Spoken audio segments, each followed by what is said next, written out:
But amazingly enough, they can all be reduced down to some fairly simple decision makers. And then if you interstack those decision makers together, you can start doing more and more complex equations. That's very much like math. You remember the basic four operators: addition, multiplication, subtraction, and division. Well, even those two latter operators, multiplication and division, aren't they just functions of addition and subtraction? So to multiply something, you can either do the multiplication or just add it again and again and again and again and again, right? So if we've got something that can move incredibly fast as a decision maker, why have multiplication when I could just add it a million times and come up with the same value? Well, so some of that happens. However, when you get into really complicated circuits, it can be pretty difficult to understand what it is they did as a workaround. So in general, the schematic vernacular that we use with solid state devices was to use an arrow saying the direction of current goes one way, and a wall to say the direction of current doesn't go the other way. Except what we were doing was backwards. So until that point, we didn't realize the current actually went the other way. So the anode is kind of becomes the arrow, and if the anode is pointed, the anode is connected to positive, and the cathode, which is the wall of the diode, is connected to negative, current will flow from the wall to the arrow. Okay?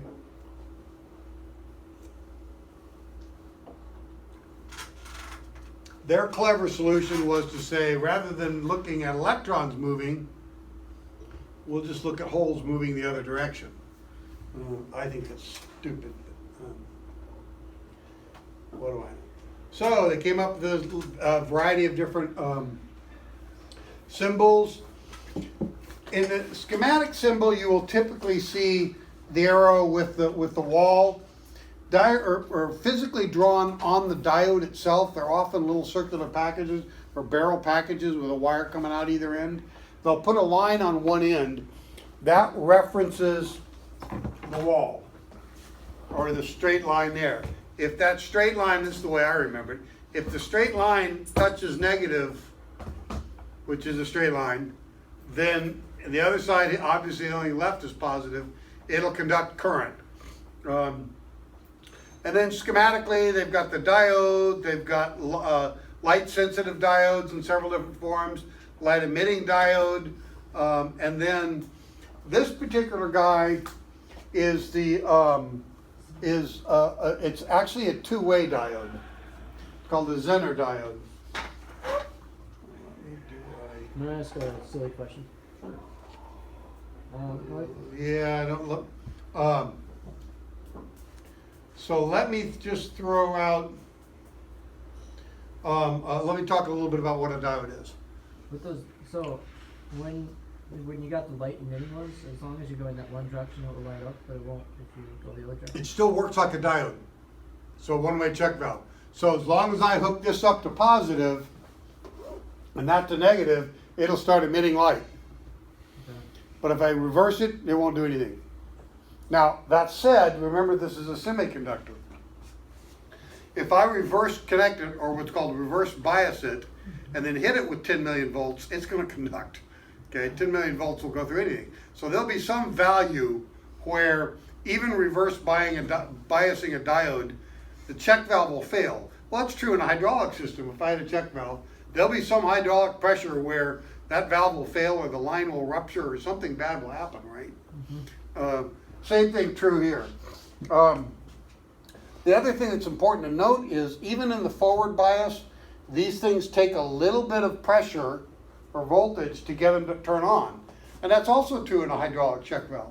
Doesn't the pressure have to build up enough to push the spring open? Mm-hmm. Okay, so you're gonna get a little bit of a pressure drop across there. So let's talk a little bit about how it works, and then when we get into transistors, it'll make even more sense.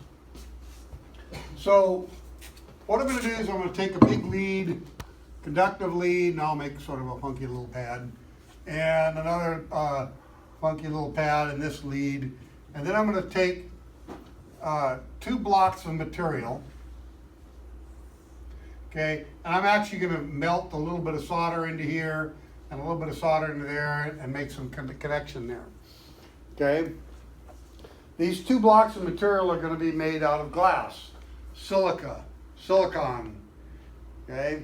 Now the key thing to silicon, like carbon, is it's a semiconductor. Its outer shell of electrons are half full. It might be inclined to conduct, it might not, depending on if we tricked it, right? So we're going to trick it. Now how we're going to trick it is sort of very clever, and what these guys and gals were drinking sitting at the bar when they came up with this, I don't know, but more importantly, the idea is actually fairly simple. How they actually made it is what's mind-boggling. They said, what if I get an atom that just has 1 extra electron in the outer shell? I know if I take that atom and I take another atom that's got missing 1 outer electron from the outer shell. In other words, if it had 1 more, the outer shell would be complete, but then that would make it a negative ion. And this one's got that extra electron out there. If it lost that ion or that electron, it'd be a positive ion. It doesn't have enough to quite give it away. This doesn't have enough to quite take it. But if you put them together or near each other, then the combined sort of the meh, that electron will say, okay, boom, and it'll jump. And it'll go sit over on this atom. So this one will now be negative charge, this one will be positive charge. Well, if I give it sort of a semiconductive way of getting there, it'll do it. So that's what we did. We said, let's put a bunch of these atoms in this silica material. This is where it's magical because, you know, I don't know about you, but atoms are pretty small. You can't see them. You can't say, okay, I got one. Okay, we're gonna put it right there. Okay, it's just, not gonna happen. But that's what these guys did. They figured out, and we're gonna call this, and I don't remember, it's like boron and germanium. Doesn't really matter what the elements are, but we're gonna call this stuff positive, and we're gonna call this stuff negative. And we're gonna take and put a bunch of different atoms here, okay, and a bunch of different atoms. And this process of putting a bunch of different atoms, maybe 1 for every 2,000 or 1 for every 10,000 silicon atoms, we're gonna put them all in there. And when we put them all in, and it's, in truth, it's throughout the entire substrate. It's called doping, okay? So we're just gonna have these germanium and boron, or whatever the 2 metals are, we're gonna have them spread out nice and thin. And when I bring them together, what's gonna happen is a bunch of the electrons on one side, on the anode, they're gonna say, okay, I've got enough incentive, so I'm gonna go sit over here. And I'm gonna become very negative. And this side's gonna become very positive. They're all gonna be positive ions up to some place like this. And then sort of in here, there's the region of depletion where there are no electrons. Okay? Now, if I start adding a bunch of electrons in from the negative side, if I start adding a bunch of electrons into here, this is going to start getting negative, and the depletion zone is going to start to collapse. And electrons are going to start hopping across. If I put a bunch of electrons in from this side, it's going to try and force these guys away because electrons don't like each other, do they? So they're going to start expanding the depletion zone. So that's called the reverse bias. So if I forward bias it, the depletion zone of electrons is going to disintegrate. It's actually going to come over from the right side, and they're going to start hopping across. What will happen is at about 0.5 to 0.7 volts, they'll start hopping, and then they'll cascade pretty quickly. Okay, so depending on the type of material, let's say it's a 0.7 volt device. At 0.7000001, there's a few electrons, and then one more 0.0001 volt added to it. Suddenly a whole bunch start going. They start cascading. And this thing turns on and starts conducting. And even at 100 amps or how much ever current it can go, if I measure, the voltage drop across here will remain 0.7 volts. Okay? Just like it would in a hydraulic system to keep that little check valve open. If I go the other way, reverse bias it, the depletion zone is going to get bigger and bigger and bigger and bigger up until the point that this incentive of these electrons becomes overshadowed by the semiconductive nature of the silicon. So I don't know what it is. Let's say this has a higher operating of 70 volts. So at about 72 volts or somewhere in there, suddenly this thing is going to get to the point that even though that depletion zone is so big, lightning bolts can start jumping across it. Okay, it can start sending electrons across. And that's, it's no different than cloud to cloud or cloud to earth. You get enough voltage potential between the cloud and the earth, lightning bolt's going to jump. Well, when that happens, it starts with a bunch of ions traveling, okay, or a bunch of electrons traveling in a highly ionized form, and then it quickly cascades. So all of a sudden this thing goes from reverse bias, no current conducting, to a whole bunch of current conducting, and it gets really hot really fast and usually explodes. Okay, so a diode is a check valve up to some point. And then it'll go, conduct current, get really, really hot. Well, a Zener diode, and by the way, all of these diodes, when they conduct current, they'll emit light. Sort of a weird light. So we have to put them in little black packages so you don't see the light being emitted. If we want it to emit light, then the light it's going to put out is it's actually a very narrow band of frequency that's fairly hard to see. So we have to do some very special things to the silicon substrate to get it to emit the type of light we want, and to emit it in a way that we can see it. It's not like an incandescent bulb where it all goes out in multiple directions. It tries to follow the crystalline structure of the silicon chip. So if we want something that we can see from more than just right there, we've got to do some stuff to deflect it and increase the angle of deflection. So for this light, does that fall under like an ultraviolet? Is that something separate, or is that the same thing? Well, ultraviolet is one of the many light spectrums. Okay. Yeah, it's electromagnetic radiation. All light is electromagnetic radiation in a spectrum that our eyeballs can see, that our eyeballs can react to. Okay.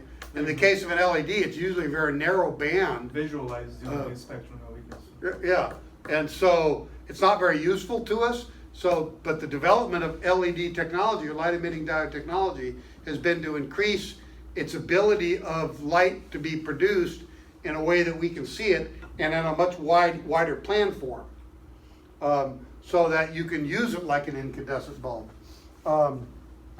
So in the Zener diode, what they did is they changed the way they doped the material quite a bit.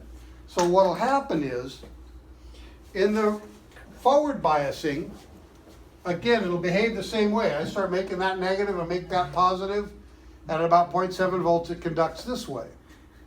But in reverse bias in a Zener diode, what we've said is we're gonna design this to break down in a controlled manner in reverse bias.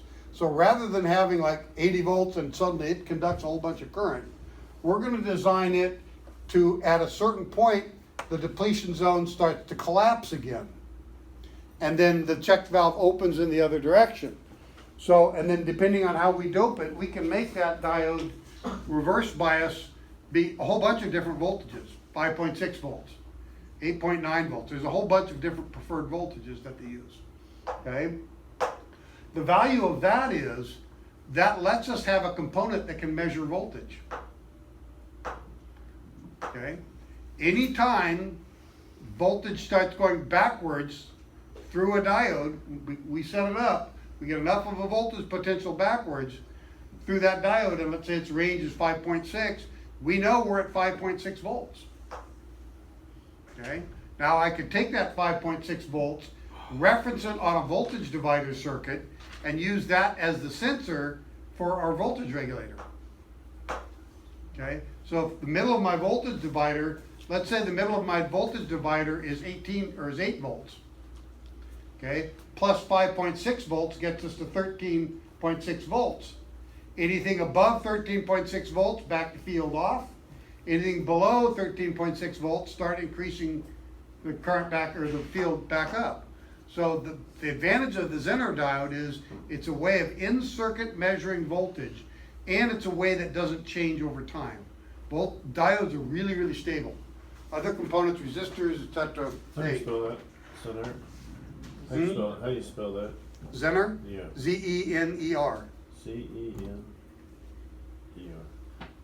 Then this particular one is just like a Zener diode, but instead of saying it has its normal forward bias opening of say 0.7 volts and then 13 volts the other direction, in the double Zener diode what it does is it has the same value either way. Those are really expensive, by the way, but most of the time you don't need this. What you do is you use something like this, and then you don't actually, this is a very small little diode, you don't conduct much current, you don't need it. You're just measuring voltage. You then use the Zener diode with the voltage divider to control your on-off switch, which is your transistor here, which we haven't talked about yet. That lets this do most of the work. And this, we don't know what this is, but we can say this is the field for our alternator, right? Zener diode senses the voltage. This gives us a reference. That's the on-off.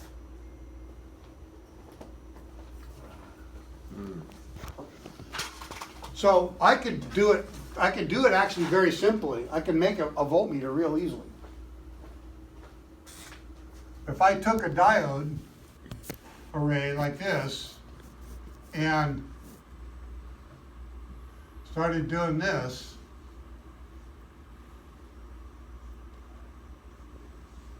okay, and you know, we'll make one positive, one negative. Now what I'm going to get is, if I took out here to a little light bulb, and out here to a little light bulb, and out here to a little light bulb, etc., then as I started increasing the voltage, there'd be a point where this light would come on, I'm at 0.7 volts. Then as I increase it a little bit more, this would come on, I'm at 1.4 volts. Okay, I'm at, what's the next one? 2.1 volts, right? So in fact, there are some little kits out there that let you make a voltmeter using just a series stack of diodes.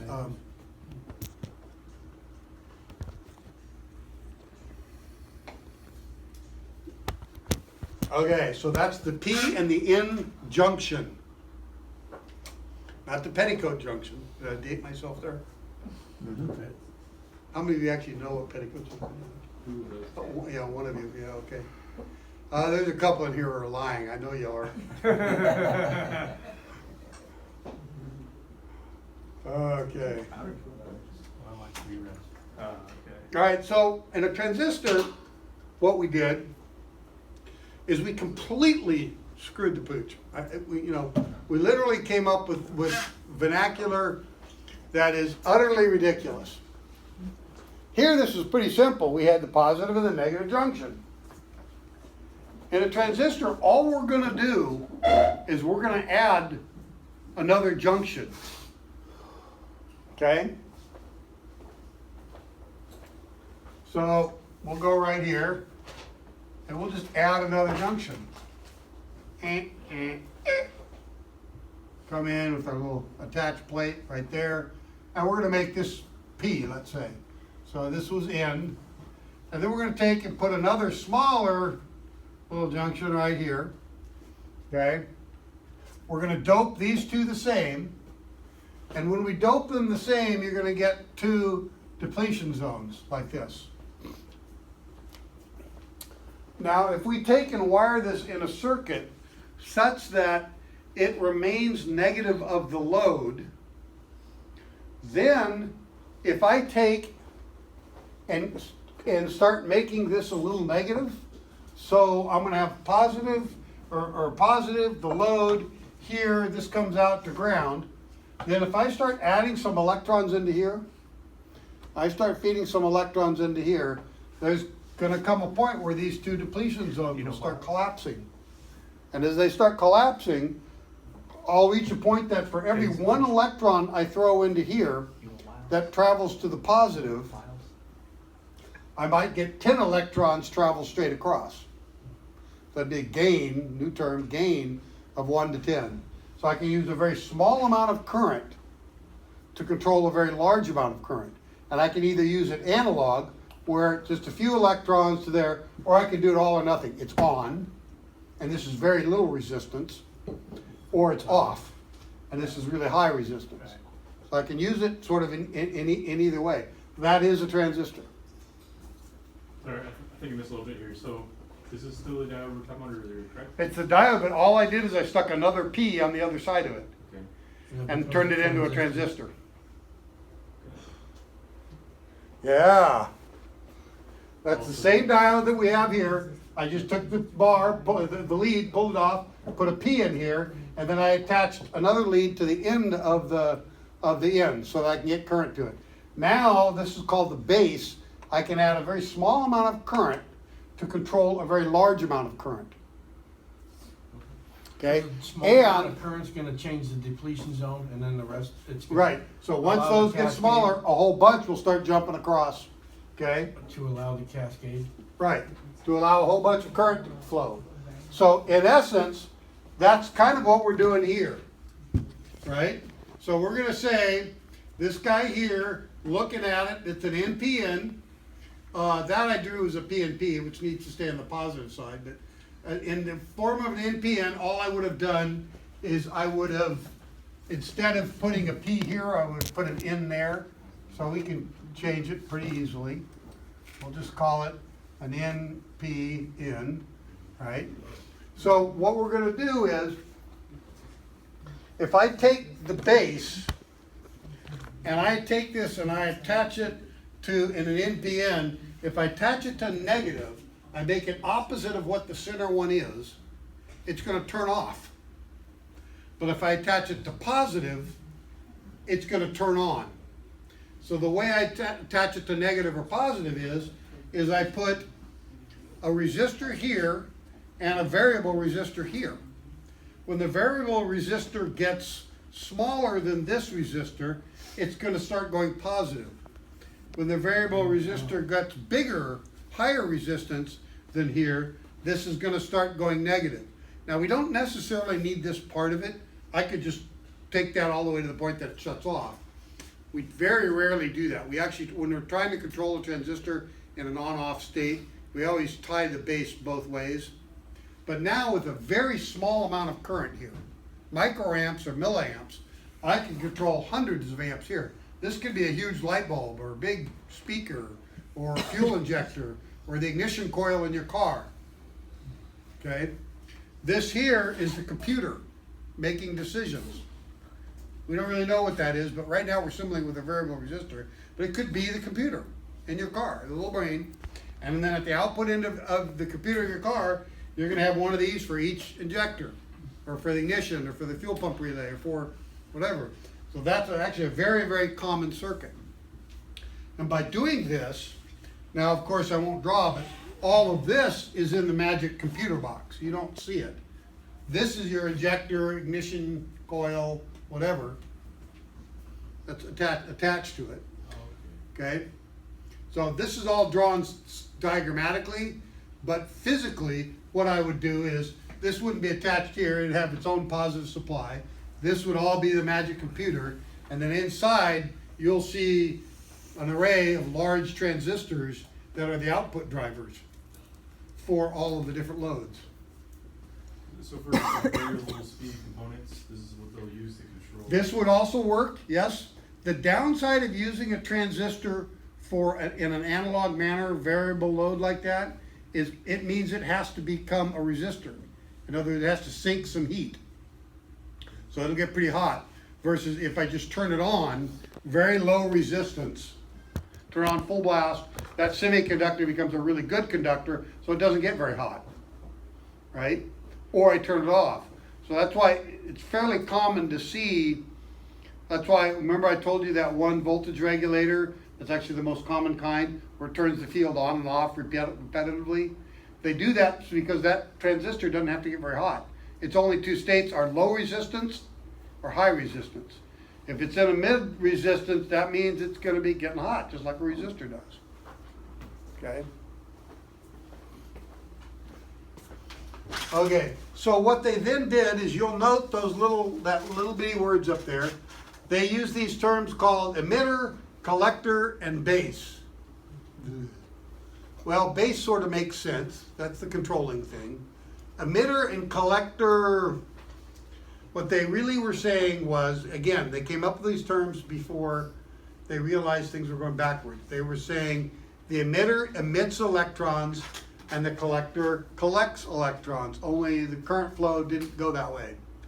So now you've sort of got to say, all right, if I set this up to where the emitter sort of sucks in electrons and emits them to here up to the collector will collect them and send them out. I don't know, you got to come up with a way of sort of remembering it. They thought the collector collected electrons and then emitted them out to ground. In truth, if I take the emitter and hook it to negative, and the collector and hooked it to positive, and then hook the base to either negative or positive, I'll turn it on or off. Okay? The difference between NPN and PNP is, in an NPN, I have to have the NPN on the negative side of the load for it to work. In a PNP, I'd have the same circuit, only this guy would sit up here on the positive side of the load. We made a decision years and years ago to say all of your main output loads will be driven on the negative side. All the computer controls and all the other fancy stuff will operate and function on the positive side. So all the little bitty transistors that exist in your computer memory and all the little microcircuits in there, they all operate on the positive side for the most part, and are PNPs. The big heavy duty power output transistors are NPNs. Now you think, well, why do they do that? Well, it's because as a manufacturer, I got to make something, right? These aren't very easy to make.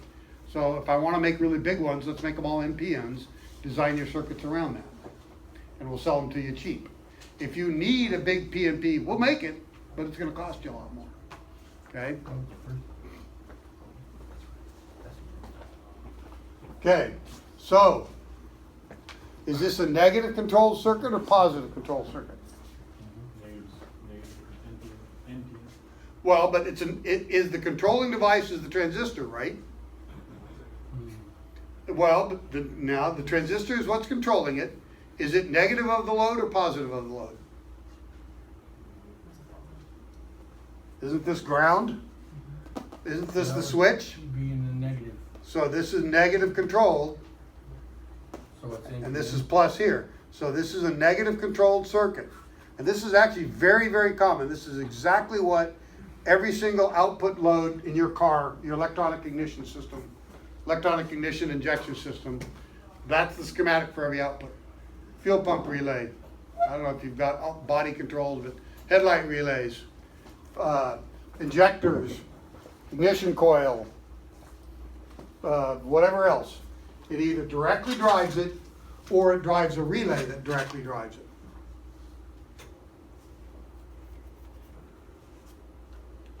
Okay, transistors.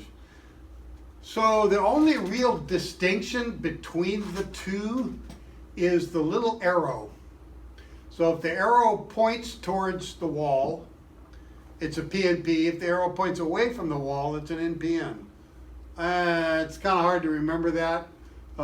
You also have to remember that the arrow needs to be on the negative side. Well, now wait a minute. Wait a minute here.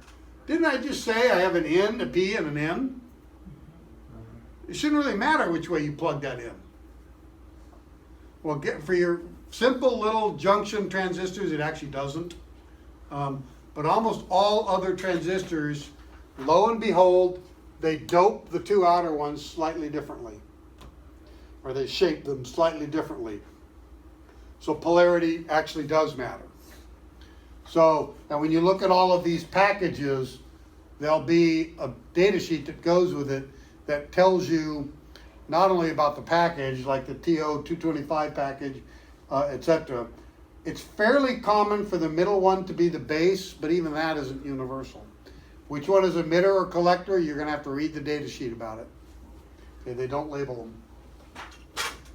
The other thing about these guys is they do get hot if they're used in anything other than full on and full off.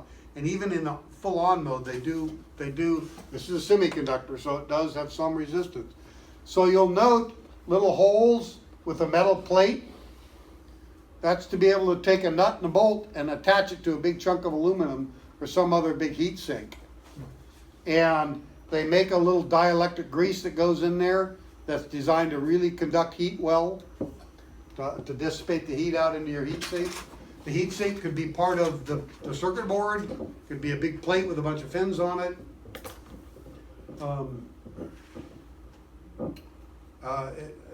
I've replaced lots of these units because they often get fried. If they do get fried, it's almost always because that big resistor, something in that load was bad, had a problem.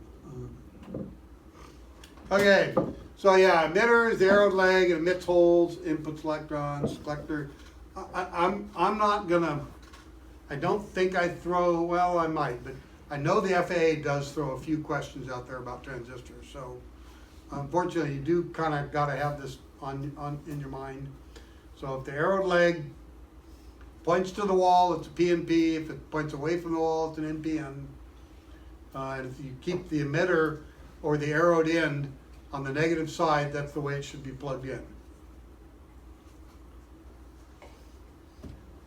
Now those of you guys that are doing the soldering project, you're going to be playing with at least 3 of these. Now you're also going to be playing with, what, 2 light emitting diodes. I don't know if there's a Zener diode in there. There are 2 other oscillating diodes used to create the buzzing noise. Okay. So, and again, if it's an NPN, take the N negative, take the P positive, it'll conduct flow. If it's a PNP, you take the N positive. So whatever the middle one is, if you take it to the direction it is, it's a P. If you make that go to P, it'll conduct. It'll turn on. So then, and I could go on for days on all the different kinds of transistors there are. Another one was the junction, sort of the second generation, or junction field effect. And they just changed the shape somewhat. So in this case, the P region goes around. It sort of half semicircles around. And the N region sits there. And so they've got a variety of different ways of playing with these things. And they have different characteristics. So in this particular case, they use the term source, drain, and gate being the controlling element. It has some qualities that are different than a standard junction transistor. Okay, it's better. It's more responsive. So, for example, if I wanted to use this guy in an audio circuit, it'd be very good inside the equalizer, doing a wonderful job of mixing and doing all the sounds. But once I got to the output driver to drive the big speaker, I'm going to want to go to a different type of transistor because this guy doesn't handle current as well. It's much more sensitive and responsive, and any sort of noise coming off of stuff doesn't affect it as much. But I'm not going to use this to handle a whole lot of current. So, and then they have various different schematics. So you'll see a lot of really weird schematic diagrams. And if you look over there, you can see some of them for various different types of transistors. But usually, if it's got 3 wires going in, it's probably a logic circuit transistor of some type. Okay. So then another schematic that I can throw out there, this one doesn't show all the wires. We don't know. This whole thing could be one integrated chip. Positive and a negative and a couple of inputs and outputs and some other things. And inside I could have a whole bunch of different transistors and resistors and capacitors in each one of these little modules. Don't know. All this thing is trying to do is tell us the decision making. So our symbols are and. So if this and that, then this result. So if this is high and that is high, then this will go high. This with the little rounded back and it's a more pointy noise says if this or that is high, then I'll go high. Right? If both are low, then I'm going to go low. And they also have the OR, that's called the OR gate. They also have an exclusive gate. It's either this is high and I go high, or that is high and I go high. But if both are high, I'm going low, or if both are low, I'm going low. So that would be the exclusive OR gate. If I don't like the output, let's say if I say this and that, I want it to go high, otherwise I go low, I can reverse that by putting an inverter. So when I put a little dot on the end of it, that's inverting the output. Okay, so that's turning the decision around. Then the last common logic component, I'm not going to get too deep into this because we do this in digital logic class. The last common component is drawn as a triangle, and this guy, all it really is a buffer. What it does is it says the input electricity, I'm going to take the value of that, but none of it will be going on the output. So let's say my input electricity is kind of noisy. It goes up and down, it goes from 7 volts all the way down to 1 volt, and it's kind of noisy. But my output, I want it to be either 0 volts or 5 volts, right? So I feed it through a buffer. So, and the buffer will say, anything above 3 volts, we're going to go high. Anything below 2.5 volts will go low. And there might be a little region in there where it stays at whatever its previous state was. Okay? And then in this case, we put an inverter on it. So whatever's coming in here gets reversed to here. But the purpose of a buffer is to isolate values for the actual electron flow. And again, each one of these, we don't know how it's diagrammed or what this is trying to do. It looks like it's got one input out and one output. And then based upon a clock happening and whatever this data is coming into here, these two values affect the decision coming out of here. And this just drives it to make a decision on a metronome. Click, click, click, click. So that tells it a timing function to make decisions on a very given cyclical basis. So for example, your computers do that. When you've got a cable connected from your computer to something else, it's transmitting data on a metronome, on a clock. Ba-dum, ba-dum, ba-dum. And within that, each ba-dum, there's X number of bits of, X number of chunks of data. And then every time it gets to the end of one of those chunks, it goes back and does some cross-checking, does a number of steps, and then the next blip happens. That's how it keeps keeps everything synchronized, or the meaning of everything synchronized. The other thing that's real important is I can have one set of data blipping bip, bip, bip, bip on the wire, and another set of data going bip, bip, bip, bip, bip, bip, bip, bip, bip, and have two different devices. One device is listening to the bip, bip, bip, bip, bip. The other device is listening to the bip, bip, bip, bip. So I start doing that, I can have a whole bunch of different data sets on one line. So for example, let's see, how about your cable TV? I could have a whole bunch of different channels on my cable TV, plus I could have my phone on the cable TV, Plus I could have all the data coming in for a computer all on one wire. They're all operating at different rates.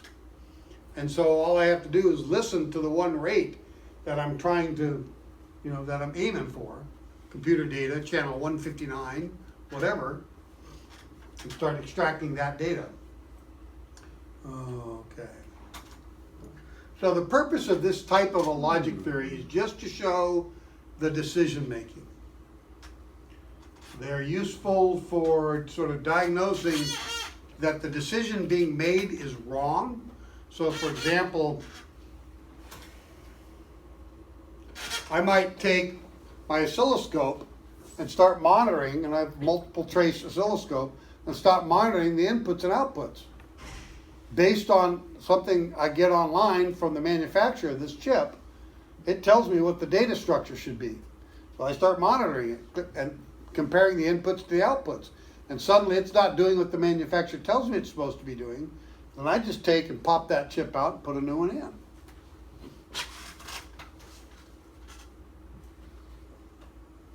Okay.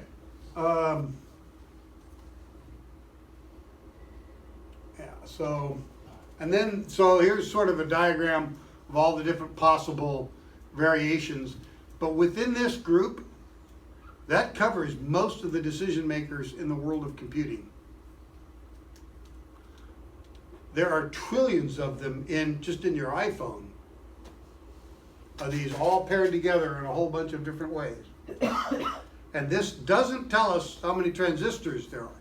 Each one of these, there are multiple transistors, resistors, etc. That's the part to me is just fantastic. That they could figure out how to first dope this and then miniaturize it to this point that it's not much bigger than a few atoms, a few molecules.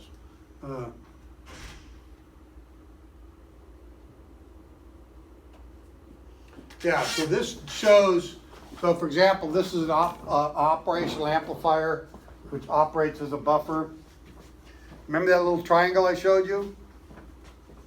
1, 2, 3, 4, 5, 6, 7, 8 transistors in there. A whole smattering of resistors in there. A couple of capacitors just to smooth things out. Notice there's a positive and a negative. The current that's coming out of here is coming from these guys. It is not coming from either one of the inputs. Okay? The inputs basically are, one is an inverting input, so if I put a high here, I'll get a low out, or etc. And if I don't do anything on that, or on this one, if I put a positive in here, or a high in there, I'll get a high out. If I put a low there, I'll get a low out. Okay, so the way they designed this is it allows you to use it either as an inverter, remember the little circle that I put on the end? Or as a non-inverter, just as a buffer. Okay, and then I just don't attach the other one. Or I could use actually both. And then it becomes what's called an operational amplifier, which is way beyond what we're doing. So now note, here we've got 1, 2, 3, 4, 5 leads. Over here, this little chip looks like it's got 8 leads. Well, oftentimes what we'll do is one of these will be power, one of these will be ground, then the other 3 will be 1 op amp, and this 3 will be a second op amp. So this little chip actually has 2 of these little circuit assemblies in there. Okay? Or they might make it a quad where there's 4 of these little units in here. Again, you may not use them all. It's very much like a potentiometer. If you use a potentiometer as a rheostat, you don't use the extra lead, right? All right. This one's kind of cool. So this type of technology, the way these guys get soldered on, or if they just have a little pad underneath them, they use what's called wave soldering. What we're going to do is we're going to take a little trolley and have the circuit board moving along, and it's going to move over a wave of liquid solder. And that liquid solder is going to solder everything as it's going by.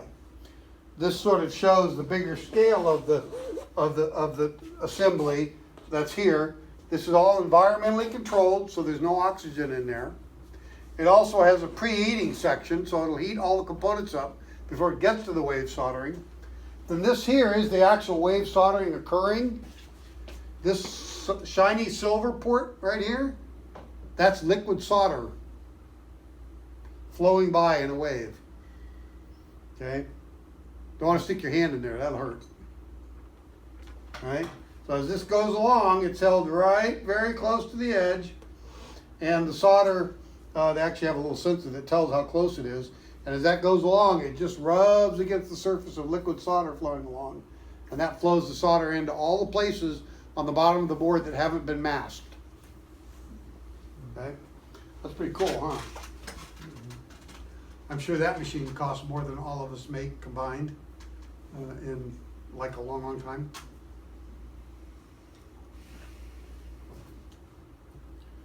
However, kind of where we're at now is a lot of this kind of stuff, these kinds of components, if I want to, I can actually download for free applications that will help me design the circuit, build the circuit up, hit bada bing, print, go, and it automatically sends it to the company that owns one of these machines. Mhm. And they put all the components together, boom. A little while later, I get, 10,000 units in a box in the mail. You price by the square inch. About a whole bunch of different ways, Right. yeah. Whole bunch of different pricing mechanisms, but it's pretty, if you have the skills in design technology, of course, before you order 10,000 units, you're gonna do a lot of prototyping to make sure you got everything debugged. A friend of mine does that. Yeah, I've got He some. says the fab shop will double check it for you for a small fee Mm-hmm. before they fab it. Yep. So you don't have to do any of that. All you got to do is be the design engineer, and then, have them ship you a bunch of parts, screw them all together, put them in a box, sell them, make a bunch of money. Only you do gotta be smart. All right. Well, we can jump into wiring just a little bit, and then we'll take our break. This is what you got to be good at doing right here. Okay. However, the fault that you're looking for, right in the middle of here. Only you don't know that. Okay? So you're gonna have to go through all those wires and figure out where that fault is. Get in an aircraft? I think it is actually. And I don't remember where I got it from, but yeah, that's a whole lot of stuff, ain't it? It's a whole lot of fires like Well, it's a lot of stuff. All right, so we'll jump over to this little PowerPoint. So the FAA, in its brilliance, has decided that electrical systems are the bane of our airplanes, and you guys haven't been doing a good job of taking care of them. Well, there's probably some validity to that. How many times have you changed all the electrical components in a as a part? Okay, the entire wiring system as a part is bad, it's gotta be replaced. We tend to not do that because more often than not, it costs less to buy a whole new airplane than it does to rewire. I can tell you for certain, because I've done it in the automotive industry. Most cars, you buy the 3 to 5 main wiring harnesses, just buying them costs more than the car is worth. Unless it's a brand spanking new car. Been there, done that. So the FAA said, you guys don't do a very good job. They kind of got some evidence to prove it. We'll look at this PowerPoint. So they came up with a whole new fiefdom, a whole new division, a new branch, a new bureaucracy. That's called the Electrical Wiring Interconnection System. And their job is to create rulemaking, processes and procedures, etc., for ensuring transport category aircraft are maintained, their electrical systems are maintained appropriately. However, the practices that they're talking about really do apply to all aircraft. So let's go take a look at that because it does show some pretty scary stuff. Hey, okay, you do that. Okay, are you just gonna be a, there we go. All right, so I'm gonna blow through parts of this because we just really wanna look at the pictures, right? All this stuff, read all this stuff, yeah, no, I don't think so. A whole bunch of stuff. FAA, they're really important, aren't they great? We'll move on. Why we exist, why we had to create a whole new bureaucracy. And again, I think there's a certain amount of castle building going on here, but you will note that as they start to show us some of the pictures, there really are some pretty cruddy stuff that we should have never allowed to leave the hangar. And so, as we start looking at these accidents and incidents and find out, and by the way, it's been a really bad week this week with respect to accidents and incidents. 4 in a H-53 out of Plaster City. We lost a Thunderbird. We had a wing tear off of a Piper down in Florida. We had a Cessna 150 try to take off and took the tail off of a Cessna 525 jet.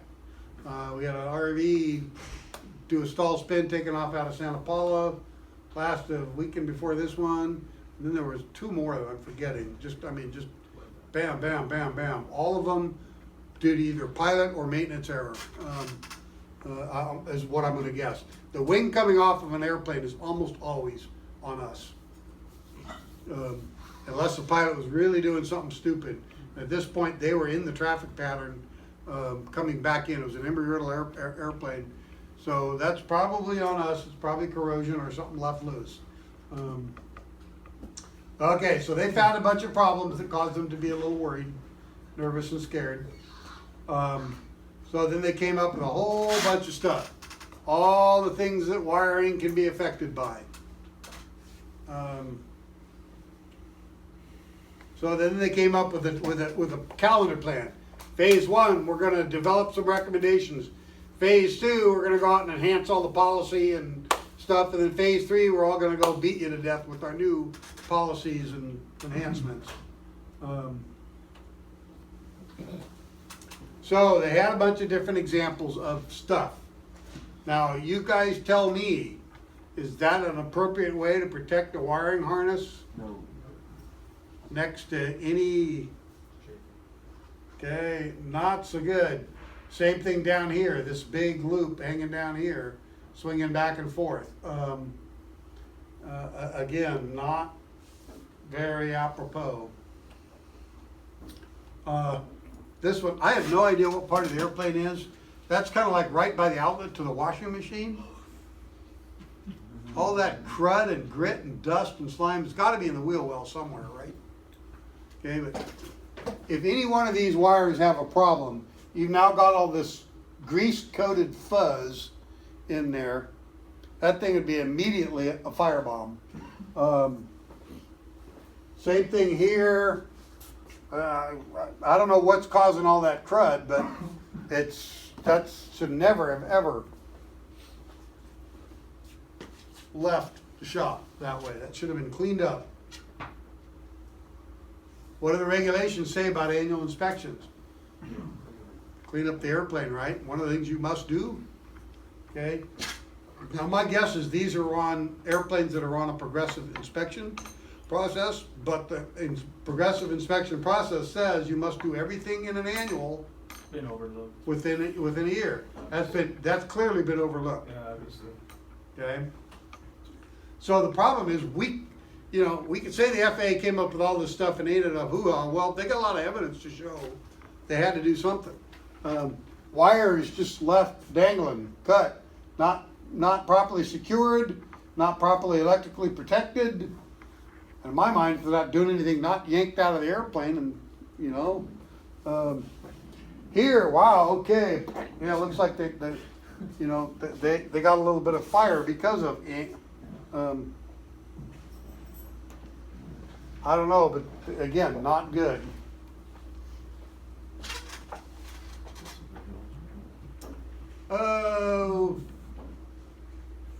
This one I don't know.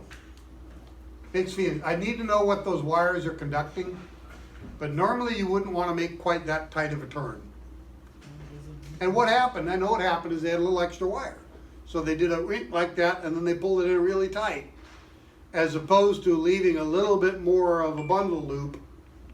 Not bad to bundle in some cases, but to yank it down that tight was, Does that cause the wiring to break inside? it doesn't affect the metal, but what does it affect? Resistance. Bend radio. Hmm? The minimum bend radio. When you start bending really tight, what gets damaged? The insulation. Yeah, you're gonna start stretching it out on one side and compressing it, distorting it on the inside. So now that insulation, instead of being 250 volt insulation, it might be 70 volt insulation. You don't know. Fire. Yeah, clearly these guys must have been chafing or doing something and they got to the point that they burned through inside, outside. That had to have been pretty darn scary, huh?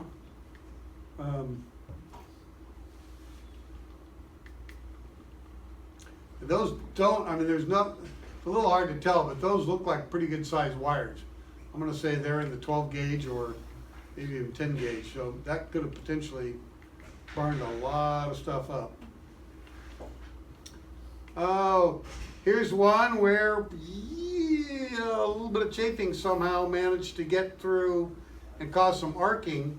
What's interesting is this says generator power feeder in conduit. Don't know, but it looks like it's an oil or hydraulic line. And then a fuel line with a bunch of burn stains right there. So this has got multiple things wrong with it. Fuel and oil line almost directly attached to a high-powered conduit, okay? A high-powered conduit with what appears to be fairly small wires in there, and then possibly much bigger wires in there at the same time. So this is a flawed from the design table all the way up. Yeah, there's one where, okay, the little smoker inside started coming to the outside. And of course, there you are in the front row seat, fat, dumb, and happy, and all of a sudden, ooh, heated toes, isn't that nice? Hey, that's a new airline feature. Ooh, heated toes are getting a little smoky. Uh-oh. Push the button, push the button. Yo, flight attendant, is this supposed to do that? Yeah, you can see how deep into the airplane this was going, and it burned out here. Yeah, that was a pretty well engaged fire, and frankly, that's pretty lucky that airplane didn't get completely lost. Okay, so all the previous regulations weren't good enough, so we're gonna make a bunch new. Yeah, I gotta tell you guys, you cannot out-regulate bad workmanship. The good workmanship is upon you guys to recognize and say, yeah, that's not okay, I'm not gonna let it fly. And no amount of regulation is gonna fix that, but they're gonna try because that's what they get paid to do. So that's a laudable goal, enhance safety by doing a better job. And then, so they spend all this time validating why they wanna do all this. So then they have some cool little pictures of circuit breakers and stuff. Any wiring device, combination, termination, blah, blah, any electricity goes around, near, or through. Well, it goes on, and I'm not gonna get too deep into it. I just wanna look at the pictures. They got lots of good pictures. So, some stuff here, and you guys might wanna go back to that, particularly if you're gonna go for a job interview with Delta or Boeing or any one of those other ones. Go on up on, just look it up, EWIS, and download the materials, look it up, and try and, just get some of those code words memorized, so you can go in there and baffle them with how much you know. The bulk of everything in here actually does still exist in 1 Bravo. There's also several other advisory circulars out there. Okay, this talks about correctly analyzing load balancing, all that. Wire sizing, a number of questions. A few of these I read and I realized they didn't completely understand what they were doing, but that's okay. Let's go to the pictures. No more pictures. Okay. So, note sitting on the ground or the metal, swinging back and forth, chafing away. You know what's interesting is a lot of these different types of Teflon and nylon coatings, what's going to wear, the nylon or the aluminum? In many cases, it's the aluminum that's going to get ground away, not the, and that's equally disturbing, right? Okay, again, wire on wire chafing versus correctly intersected. So that relative motion doesn't cause interchafing there. This one here is sort of comical. They must have set this up. I can't imagine anybody would take and put grommet material all the way around except for the one place that needs it. Now note the fix, they not only put grommeting all the way around, but they actually relocated the harness over a little bit to get it a little bit further away from the edge. You definitely don't want to route it in such a way that you can swing from it or stand on it or use it as a ladder.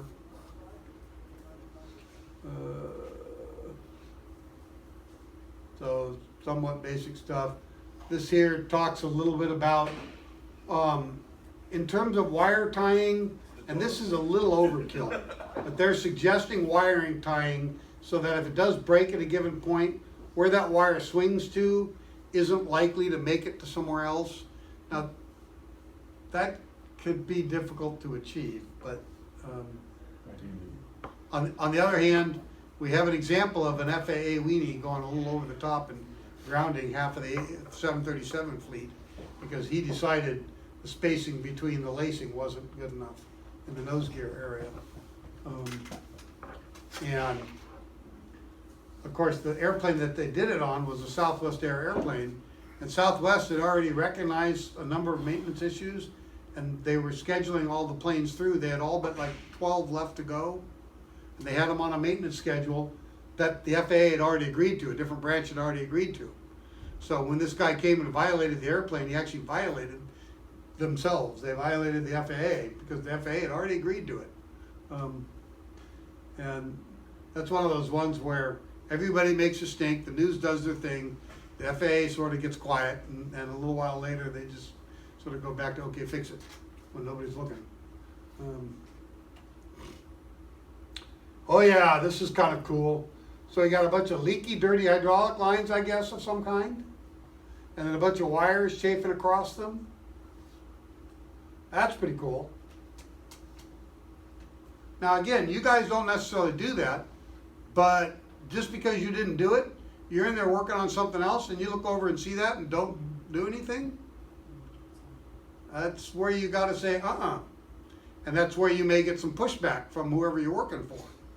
Well, that's not what we're doing. It's not our job to fix it. It's like, yeah, well, it's not airworthy either.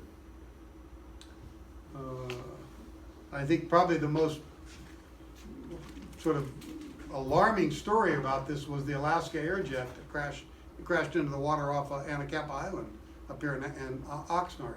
The one where they didn't grease The guy that tried, he spent They years. said he never worked in the industry again as well.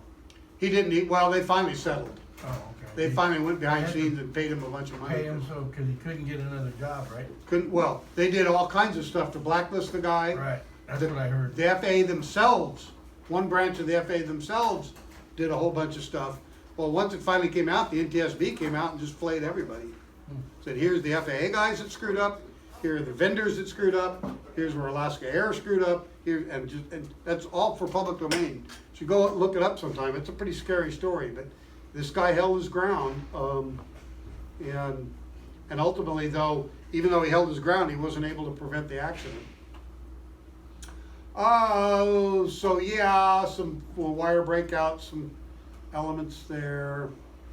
Here they're showing a couple of different ways. In that instance of Alaska Airlines, did they place a blame on that after that guy said something, but the maintenance, wasn't it the maintenance, They blamed one division of the FAA, they blamed one division of, didn't they increase their maintenance period and no, they they, didn't follow their? so one of the things that was wrong was the manufacturer had changed the maintenance intervals Right. because industry had started doing it.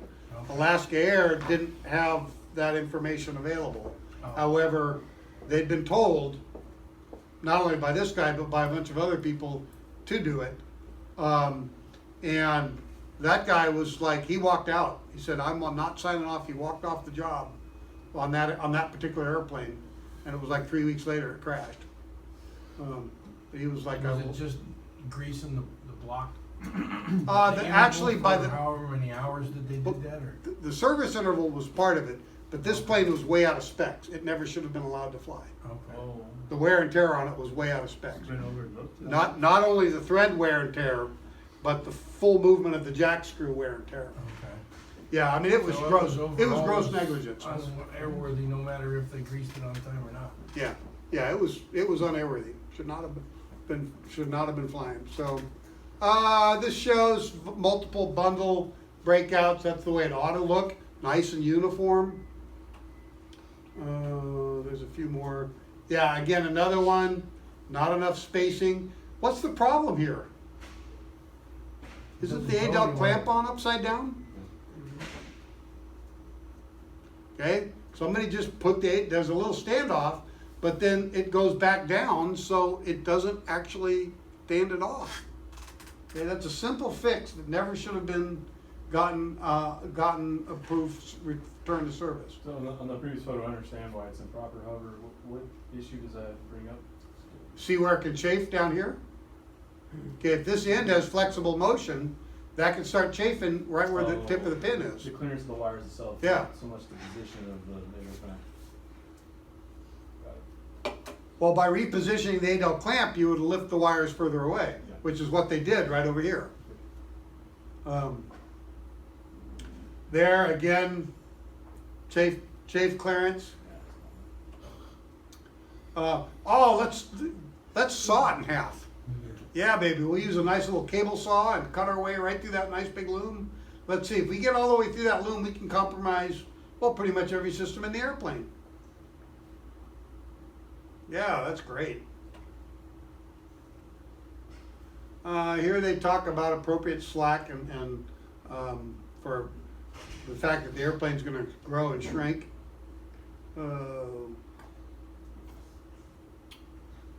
This is,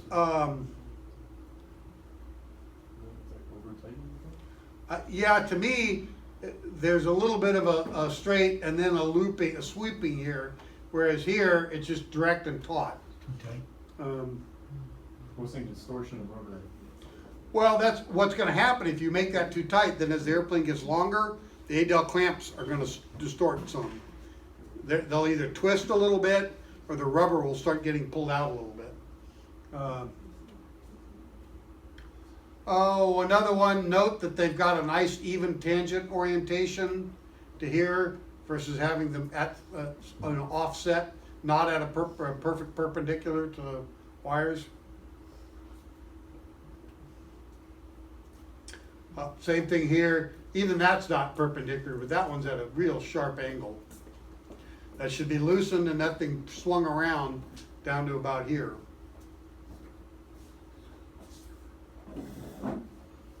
A couple of other different mount things. Here, this is the wedge type versus the non-wedge type. Wedge type is actually what you really should use with wire bundles. Hoses and pipes and other things, you can use the non-wedge type. If you don't use the one with the little wedge down here, what's going to happen is some of the wires will come down, whoops, and yeah, you can see it. They'll come down and get trapped down in here.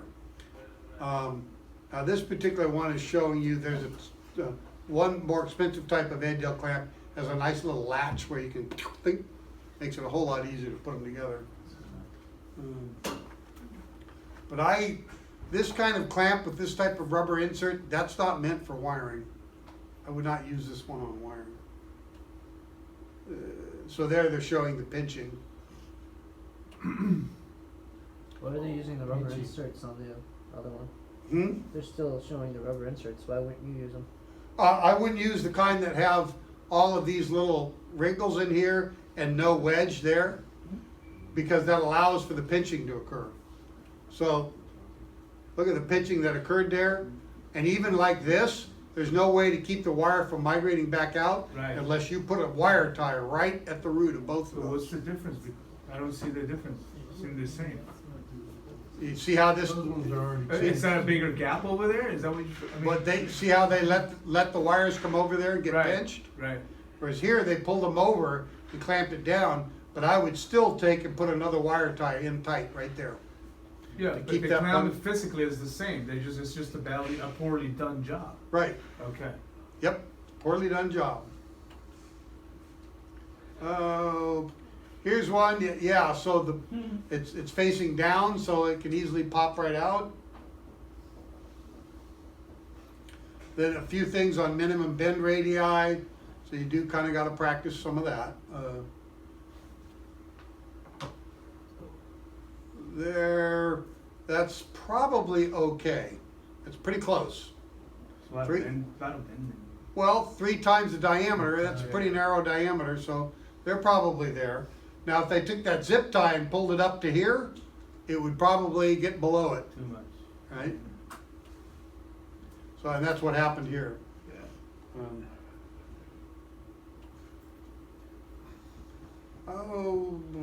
Here they're talking about what happens when you leave an extra wire in there. The proper way to terminate it, not only put a contact in there, but then they're saying 3 times the length of straight tubing over it. Yeah, I don't know about that. And then doing a bunch of stuff, so anyways. And then bundle it up. The reason they have the extra length in there is then you can capture it with a couple of wire ties. This is another way of terminating it, terminating a bundle. Versus letting dangle, naked and free. These coils, you often end up with them, they're service loops, they're useful, but you do have to properly secure them. Another way, so note how they leave room for a nice bigger loop, then bring it all back together. Same thing there.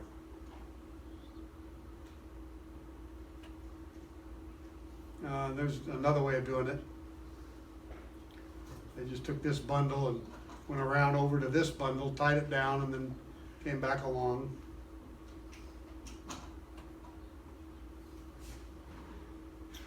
Again, a variety of different ways. So the problem here is they've got these guys right at a tie down point, and it also looks like a chafe point right there, versus having them out here where they're away from anything. Now this is one I sort of disagree with. They're claiming this is heat discoloration, and I don't know that that's true. The black rubber that they use in these Adel clamps has a tendency to stain stuff, particularly white sheathing like this. So it's possible that that darkness actually came from the dye in the rubber. A little hard to say, but certainly if I saw it, I would want to inspect it and make sure there's not something going on in there.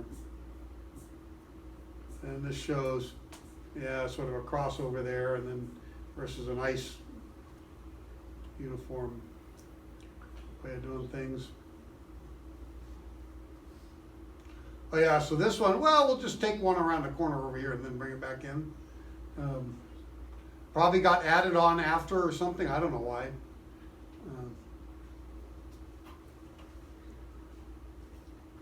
This one shows you're allowed to actually put splices in a loom. No more than one splice per wire though. And then this shows you how to stagger them. Whoa. What did I do? I guess I went to the end. I don't know what I did. Where was I? Is it there? I don't think I was there.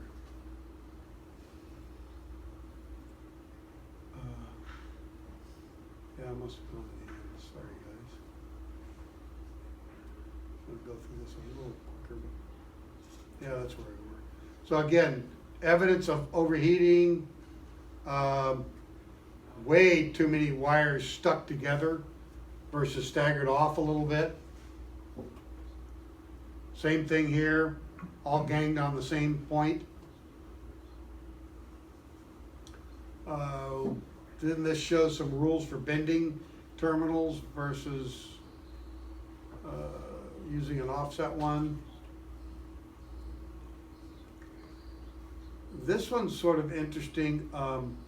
These wires all look okay, but this one that's sort of passing through the middle here, I don't know, I might have routed that somewhere else. Here, I don't know. Is that bracket right there? The number one? I'm not sure what's happening here. Checking.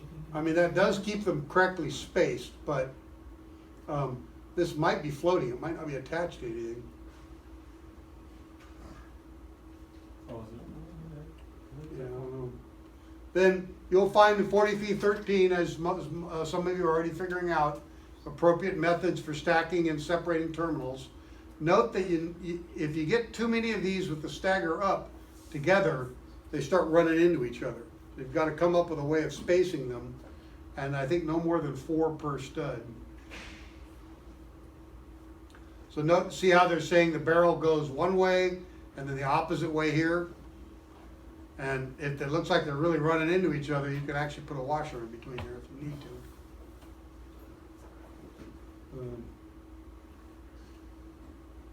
And that kind of shows different ways of doing it. I'll move along.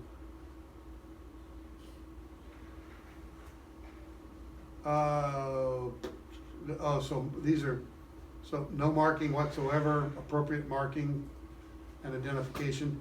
This can be a real pain in the you know what. A whole bunch of connector stuff, then safetying.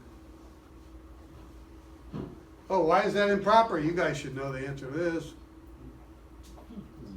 It's not holding it locked, is it? That thing could probably turn about a quarter of a turn before that wire would get tight.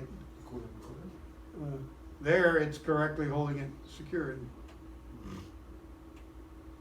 A bunch of stuff on connectors. Yeah, this one's kind of funny. We'll make everything real nice and pretty, except for those wires. Again, probably this was an add-on done later.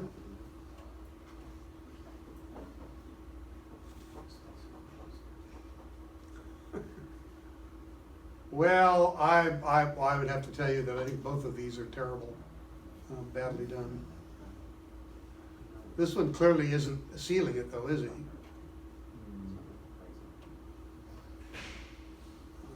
So there's a whole bunch of, oh, yeah, that's kind of scary. Look what caused it. Oh, that darn circuit breaker keeps, well, we'll just keep hitting it till we get home. Right, we'll just keep turning the circuit breaker back on. It keeps blowing, but that's okay. It's, you know, turn it back on again. You'd think after the second or third time, yeah, maybe we shouldn't turn that back on again. Safety wire. Yeah. Well, no, they make them such that once it trips, that you have to go all the way back to off. You can't safety wire it up. Just because they've met pilots like us. All right, a whole bunch of stuff to read. So again, my recommendation for you guys is, if you're getting, going on an interview that's going to have you be doing something Yeah, here's just terrible cleanup, right?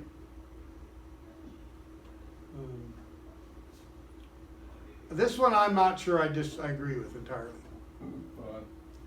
I don't know that you need to leave all of that length there, but cutting it off real tight and short versus leaving it just a little bit long. When it's real tight and short, it's a sharp razor edge that will render skin and flesh. Whereas if it's just like an inch long, it'll poke you and bend a little bit, then rip flesh. But at least it'll give you a little bit of warning.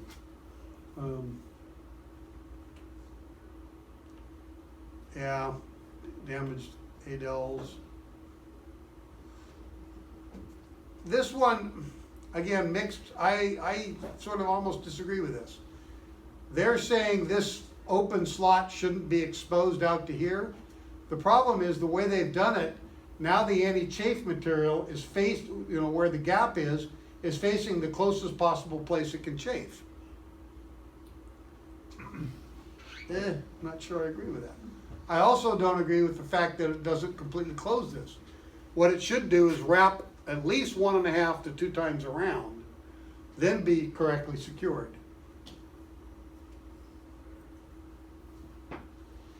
So a whole bunch of stuff that you can then monitor. I realized that one that was that long. So how about we come back at 7 o'clock?